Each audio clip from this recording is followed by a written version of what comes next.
तो next episode में हमने देखा था कि पीटर युंगी को धमकी देता है कि वो उसे अभी मारेगा।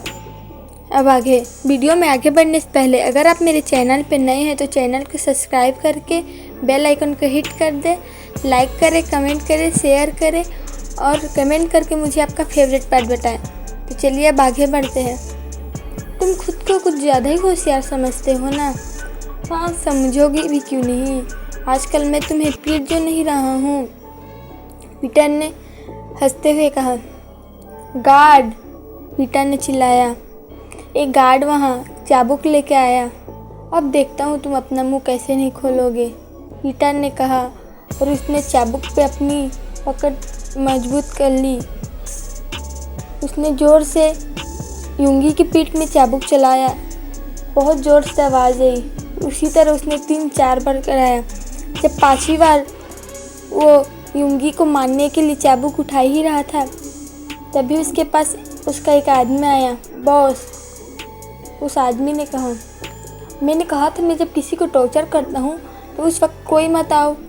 क्यों आए हो मुझे डिस्टर्ब करने, पीटर ने कहा। बॉस, ये आपकी ही काम की बात है। किसी ने जो आदमी फॉर्मूला के साथ गायब हुआ था उसे हमारे गेट पे छोड़ के गया है। ओ काय, तुम्हें ये खबर कहाँ से मिली, पीटर ने कहा।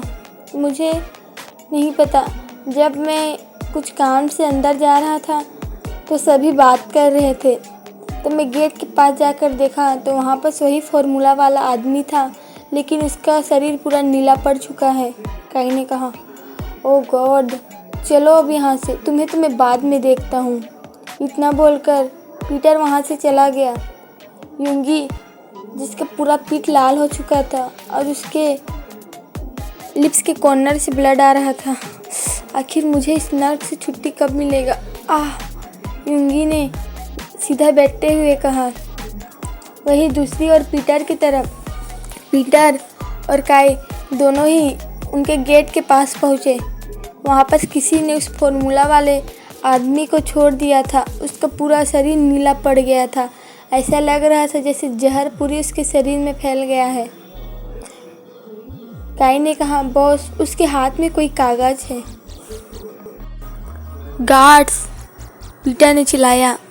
वहाँ तुरंत 2 गार्ड्स आके खड़े हो गए। ग्लव्स लेके आओ मेरे लिए, पीटर ने कहा। उसमें से एक गार्ड ने उसे ग्रीट किया और ग्लव्स लेने चला गया। किसकी इतनी हिम्मत जो मेरे आदमी को इस तरह टॉर्चर कर सके, पीटर ने फॉर्मूला वाले आदमी की ओर देखते हुए कहा। बॉस, ये रहा ग्लव, पहले गार्ड ने कहा। पीटर ने ग्लव्स पहना और उस लड़के के हाथ से लेटर ले लिया। उसने वो लेटर खोला। उसमें लिखा था, बहुत मुश्किल और बहुत दुखद बात है ना कि इतनी कम उम्र में ये मारा गया, पर मैं क्या करता। मैंने इसे बहुत समझाया कि ये वो फॉर्मूला मुझे दे दे, लेकिन इसने कहा कि वो भले ही तुमसे नफ़रत करता है लेकिन तुमसे गद्दारी नहीं करेगा। आखिर तुमने इन लोगों को ऐसा क्या पाठ पढ़ाया है जो नफ़रत करने के बाद फिर भी ये सब तुम्हारे लिए रॉयल है? और उसे रहने भी दो। अगर ये चुपचाप मेरी बात मान जाता तो सैडली आज ये ज़िंदा होता, लेकिन इसकी मौत की जिम्मेदार वो तुम हो, वो तुम खुद हो। और याद रखना कि सुगा कभी किसी के सामने नहीं झुका है। इतना बोल के पीटर ने लेटर ख़त्म कर दिया। ये सुगा, आखिर ये सुगा है कौन? नहीं आज तक किसी ने इसका चेहरा देखा है, नहीं कोई इसके टीम मेंबर को जानता है कि आखिर इसकी टीम में कौन है। पीटर ने अपना सर पकड़ते हुए कहा। गार्ड्स, ग्लव्स पहन के आओ और इस डेड बॉडी को हमारे आइस रूम में ले जाओ, पीटर ने ऑर्डर दिया। ओके बॉस, इतना बोलकर दोनों गार्ड ने अपना अपना ग्लव्स पहना और उस फॉर्मूला वाले आदमी को आइस रूम की ओर ले जाने लगे। काय, डॉक्टर सेहुन को फ़ोन करो, पीटर ने कहा। ओके बॉस, इतना बोलकर काई ने सेहुन को फ़ोन किया। हेलो, हाँ, बॉस चाहते हैं कि तुम अभी से अभी यहाँ आ जाओ। वो मुझे नहीं पता। ओके ठीक है। इतना बोलकर काई ने फ़ोन काट दिया। बॉस सेहून ने बोला है कि वो 10 मिनट में आ रहा है। काई ने कहा ठीक है। पीटर ने कहा चलो हम अंदर चलते हैं। इतना बोलकर पीटर भी अंदर जाने लगा। उसके पीछे काई भी था। बॉस अगर आप बुरा ना माने तो मैं आपसे कुछ पूछूं? काई ने कहा हाँ हाँ ज़रूर। पीटर ने कहा आप सेहून को किस लिए बुला रहे हैं? काई ने कहा। काई की ये बात सुन के पीटर वहीं पर रुक गया और एक पल के लिए काई पूरा नर्वस हो गया। ओ नहीं, क्योंकि एरी मैडम भी यहाँ नहीं है और आपका भी तबीयत ठीक लग रहा है तो मैंने बस ऐसे ही पूछा। काई ने हकलाते हुए कहा मैंने उसे फार्मूला वाले आदमी को चेक करने के लिए बुलाया है। पीटर ने कहा और आगे बढ़ने लगा। ओह बॉस आपका लंच रेडी हो गया है, चलिए चल कर लंच कर लीजिए। काई ने कहा हाँ अरे हाँ, उस युंगी को भी तो लंच देना है, पर मुझे आज बहुत काम है। पीटर ने कहा। तभी उसने देखा जिमिन वहाँ से जा रहा है। ओह बहुत दिन हो गए मैंने अपने भाई से बात नहीं की। पीटर ने कहा और स्मृति करने लगा। काई जाओ जिमिन को बुला के लाना मेरे पास। पीटर ने कहा और वो मेंशन के अंदर चला गया। आखिर ये जिमिन से चाहता क्या है? काई ने कहा। लेकिन वो फिर जिमिन को बुलाने चला गया। Hello Jimin. काई ने कहा ओ काई हो? जिमिन ने कहा हाँ जिमिन, तुम्हें पीटर बुला रहा है। काई ने कहा पर वो मुझे क्यों बुला रहा है? जिमिन ने पूछा क्या पता। काई ने कहा अच्छा चलिए। जिमिन ने कहा। काई और जिमिन मेंशन के अंदर चले गए। वो डाइनिंग रूम में गए जहाँ पीटर अपना लंच कर रहा था। बॉस आपने मुझे बुलाया? जिमिन ने खाली आवाज़ में कहा। उसने इमोशनलेस फेस के साथ कहा, जैसे उसके शरीर में कोई इमोशन ही नहीं है। अरे मेरे भाई, तुम अपने भाई से इस तरह कैसे बात कर सकते हो? पीटर ने कहा मुझे माफ़ कीजिए बॉस, लेकिन आपका और मेरा रिश्ता बस एक बॉस और एक उसके सर्वेंट जैसा है। जिमिन ने खाली आवाज़ में कहा। ऐसा मत बोलो, अगर डैड ने सुन लिया तो उन्हें बुरा लगेगा कि मेरा सौतेला भाई मुझसे इस तरह बात कर रहा है। पीटर ने हंसते हुए कहा। डैड सुन रहे होंगे तो उन्हें तो अच्छा ही लग रहा होगा कि मैं किस तरह उनसे बात कर रहा हूँ। जिमिन ने कहा आह कम ऑन, ऐसे छोड़ो इस सबको। मैंने तुम्हें इसलिए बुलाया था कि तुम उस युंगी को जाओ खाना दे देना।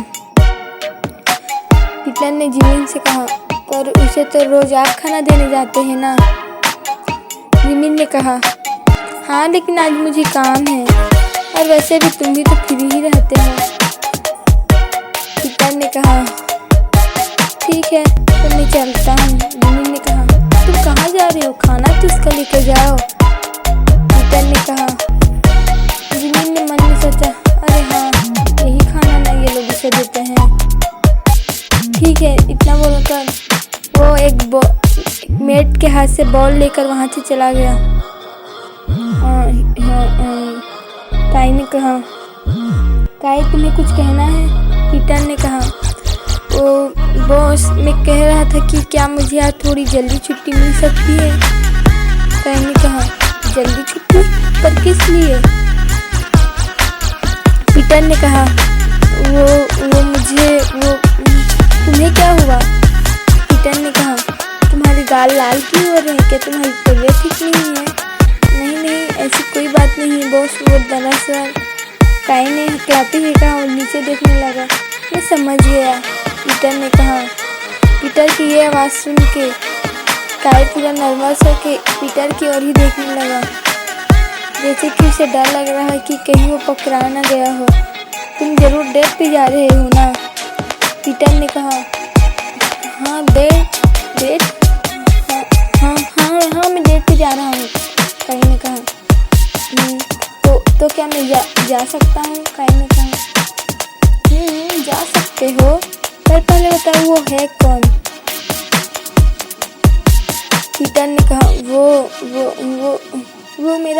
वो मेरा ना कॉलेज का दोस्त है। काई ने कहा ओ आज पहली डेट है। पीटर ने पूछा हाँ बॉस।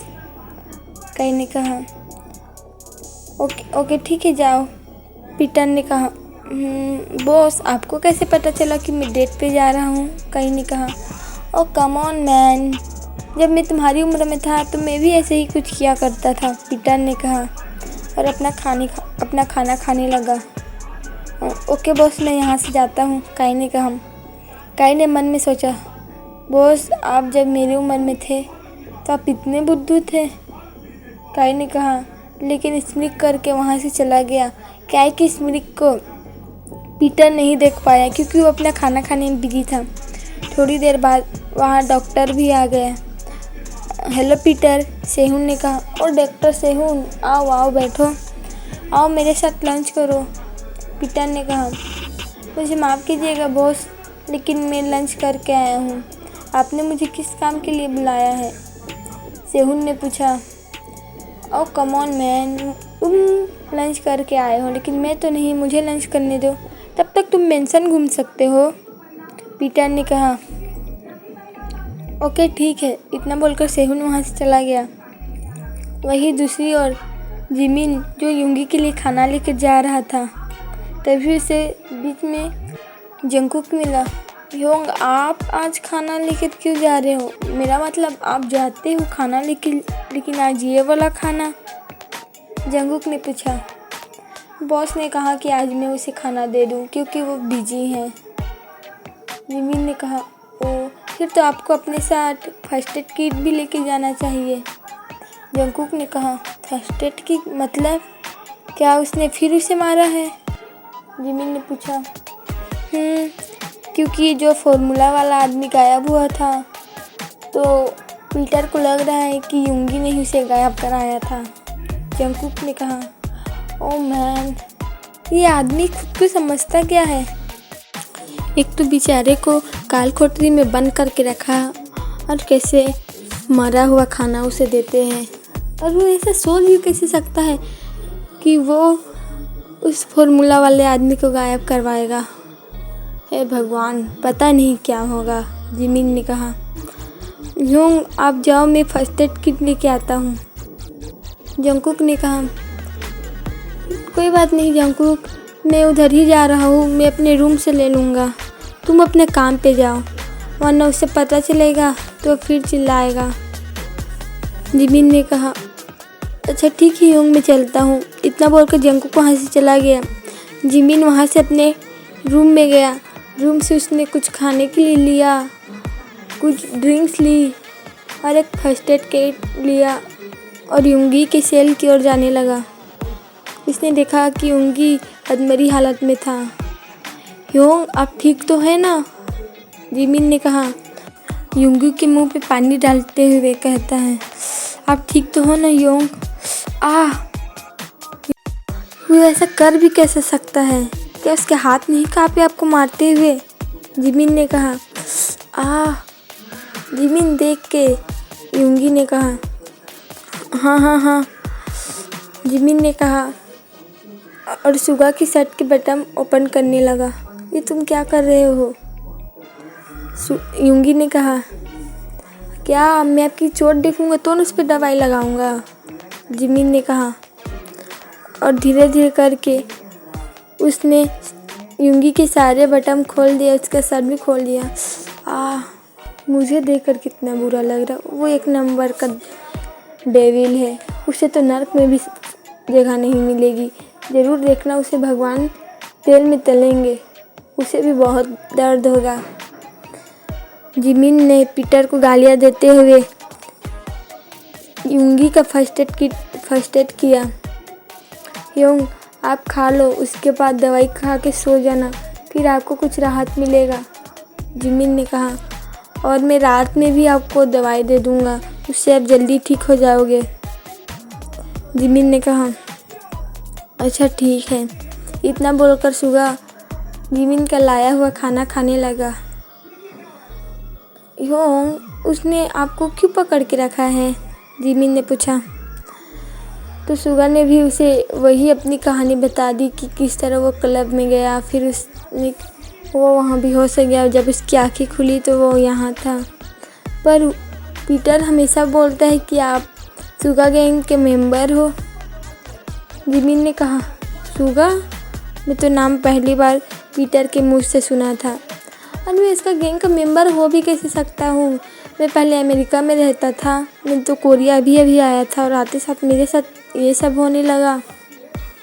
ओह गॉड, युंगी ने कहा, काश मैं आपको यहाँ से आज़ाद कर पाता। जिमिन ने कहा, तुम कर सकते लेकिन तुम करते नहीं। हाँ, इसमें मेरी ही गलती कि मैं कुछ नहीं कर सकता। कोई बात नहीं, आप अपना खाना खाओ, जिमिन ने कहा और युंगी अपना खाना खाने लगा। जिमिन उसके खाते तक वही बैठा था। जब उसने अपना खाना खा लिया तो जिमिन ने उसे पानी बोतल दिया और दवाई दी। आज के लिए इतना है, बाय।